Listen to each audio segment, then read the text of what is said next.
একটি গুরুত্বপূর্ণ প্রশিক্ষণ কর্মসূচি। এই প্রশিক্ষণে পশ্চিমবঙ্গের মোট 5টি জেলা অংশগ্রহণ করে।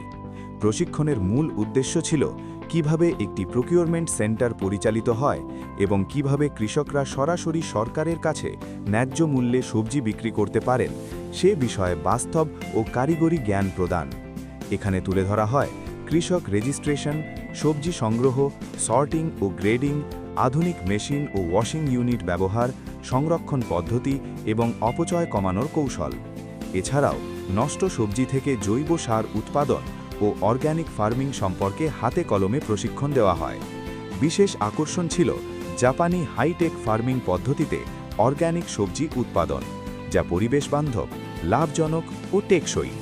সবচেয়ে গর্বের বিষয়, উত্তর 24 পরগনা জেলাকে পশ্চিমবঙ্গের মডেল জেলা হিসেবে নির্বাচন করা হয়েছে এবং এখানে সুফল বাংলা হাব গড়ে তোলার পরিকল্পনা